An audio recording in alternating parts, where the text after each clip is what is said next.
Happy Vlogmas Day 13. I think today is St. Lucia Day. Today or tomorrow is St. Lucia Day. I have never celebrated St. Lucia Day, but I was reading about it this year. And I even bought saffron. I was going to make saffron buns over the weekend, but I did other stuff over the weekend. They came in like midday on Sunday, and at that point I was making my little wooden things. But anyway, I've always been interested in St. Lucia Day because when I was younger, I had the Kirsten American Girl doll, and she has a book where she talks about St. Lucia Day and gets to wear the crown with all the little candles.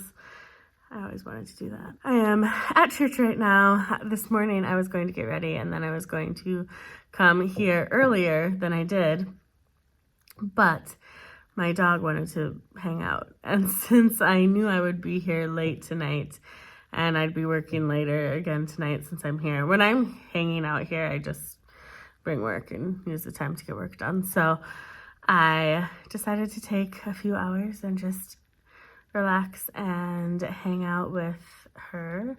So that was very nice. She was very cuddly today. And then I came here. So I have been working, and I'm currently downloading the next video that I need to work on. I need to get ready because we have church tonight and we have a meal coming up in an hour. So I need to put my face together. And I thought that we would do that while I'm waiting for this download to take place. And I would talk to you while I do that. What I should do while I'm doing this is pull up Goodreads, because I thought we could talk about books.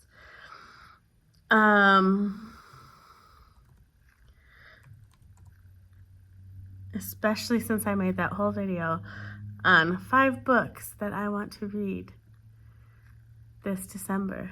I have read other books, but I have not read any of those 5 yet.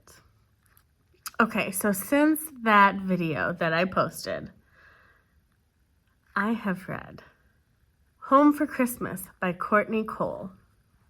So Home for Christmas is about a woman whose grandmother just died, and she inherited this like lodge that her grandparents own in Alaska. And this lodge hosts basically like hunting groups, which she's a little torn on because she doesn't like hunting, but she hosts these groups that are coming in. It's been a family thing. So one day, one of the groups that she has sent out, this is a group that comes back all the time, they don't come back, and there's this big storm. So she and another person head out into the storm to try and find this group and bring them back to the lodge safely. And suddenly, she ends up at the lodge, but in a different time, which it takes her a while to realize. And she goes back in time to World War II when her great-grandparents owned the lodge, and it houses people. And her grandmother is young and waiting for her fiance to return from the war. And throughout this, she befriends her grandmother, and, you know, stuff ensues. It was a really cute book. It wasn't like one that I'm going to remember for years to come, but it was an enjoyable Christmas read. And if you're interested in kind of Christmas during World War II in Alaska, this would be a book to check out. All right, next up, I read The Marriage Act by John Mars. I have been reading John Mars's books since sometime last year. He has a book called The One, and this is a futuristic sci-fi, I guess that's how I always see it described, a futuristic sci-fi novel about a DNA test that will match you up with your one true love if they have also gotten this DNA test and these genetics to determine who you should marry, essentially. So the Marriage Act is about an act that basically makes you a second-class citizen if you're not married. So if you're single or if you're in a relationship but you're not married, you are not treated as well as people who are married. So people who are married get like monetary incentives and tax breaks and all these things that basically are causing people to decide to get married even when they wouldn't necessarily want to get married anyway. And it shows 3 different couples. Also, in order to get these benefits, you have to agree to basically having like an AI device that is able to listen in to your household and your conversations whenever it wants. And it will determine the health of your relationship. And if your relationship is deemed to be struggling or unhealthy, they'll send in a representative of the government who's going to decide whether or not you should still be married. And so the book follows one of these people in this position who helps people with struggling marriages. It follows a couple that's married who's being visited by this person, and it follows an older man who has lost his spouse. And anyway, it's just John Mars's books, like a lot of his speculative things. There's another one that he has. I can't think of what it's called, but basically, self-driving. It's in the future. Everybody's using a self-driving vehicle, and these vehicles are all hacked, and certain people are basically speeding to their death. But it's televised, and you have a chance to save whoever you want to save. Anyway, I just find his books to be quite fascinating, and this one was a slower start for me than some of his others, but I did really enjoy it. And then I read Yellowface by R.F. Kuang, and this is about a writer. She has a published novel, but it hasn't done well. She is friends with another writer who has been very successful in her career. And they get together to celebrate a deal that her friend has recently gotten with Netflix, where one of her books is going to be turned into like a movie or a series with Netflix. And they are at this friend's house celebrating, and the friend dies in a freak accident.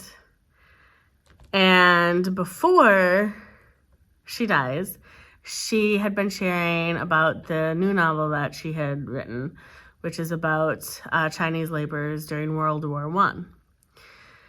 And as kind of a last-minute decision, the narrator of Yellowface takes the manuscript before she leaves the apartment, after the police are done, with like all the stuff that they had to do. And she ends up reading this and realizes that this is her friend's best novel to date. And like, this was going to make her even more successful. And so she's thinking, like, I shouldn't let this disappear. Like, this novel needs to see the light of day, but it's not ready yet. It's a draft. And so she takes time to do research and on the subject matter, and she makes changes that need to happen. And she's, as an outside party, able to see some of the changes that need to take place. When she's done, she's decided that she has put so much effort into this. Well, she's not sure that it will be published anyway if she presents it as the final novel written by this author. And she thinks it needs to see the light of day. And also, she's put so much into it that it's almost like it's hers. So she ends up pitching it as her own novel, and it does become a success. The problem is the narrator is very white, and her friend had Asian background. And this is a story about, she had Chinese background specifically, and this is a story about Chinese people from the past. So is she, the narrator, even allowed to tell this story to like make it even worse? She changes her publishing name slightly to make it ambiguous as to what her racial background is. And they take new author pictures that make her look like she may not be completely white. Anyway, this is a commentary on publishing and who can tell whose story. And there are other aspects to it too. For instance, the friend uses stories of people that she knows, including the narrator. Like, she has taken an event in the narrator's life and used that in a story that she's written. So who's allowed to tell whose story? It grapples with all of that. I think it mentions American Dirt, which was a big thing when that book came out. And it was satirical. It didn't do, like, it wasn't what I expected it to be. I kind of expected it to be somebody who had an interest in somebody who already had an interest in what her story was about, as opposed to plagiarism, taking somebody else's book and calling it your own.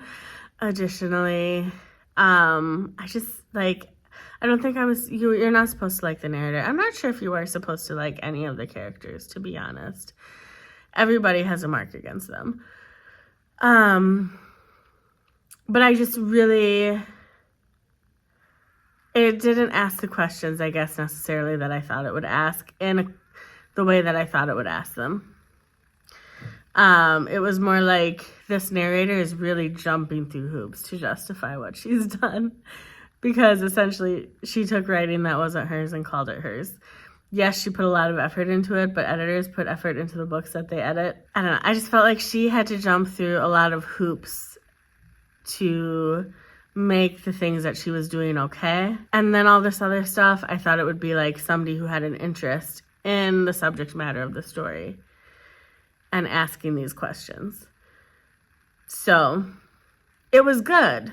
And it's really readable. Like, I was turning pages. I wanted to know what was going to happen. And I wanted to know how else she was going to try to justify everything that she was doing. Oh my gosh, that narrator was a trip. As a writer, I can't imagine being her and doing the things that she did and thinking that, like, I legitimately had a right to do all that. All right, so the next up, I read Snowy Nights at the Lonely Hearts Hotel by Karen King. And this is about a woman who I believe she lives in London. And she grew up with just her mom. Her dad left the family when she was younger. And so she and her sister grew up with a single mom. Her sister now lives in a little village, and she has twins, and she's, I think, married. She has a partner. And they're on vacation. Every year for Christmas, she hosts a Christmas party for all the single moms and a couple single dads and their children. And this is a big thing that these single parents look forward to because they're taken care of on this holiday. Well, the twins get sick and they're not able to come back to make this dinner happen. So her sister calls her and she reluctantly agrees to go. And with the help of the single dad next door, she's going to throw this dinner if she needs his help.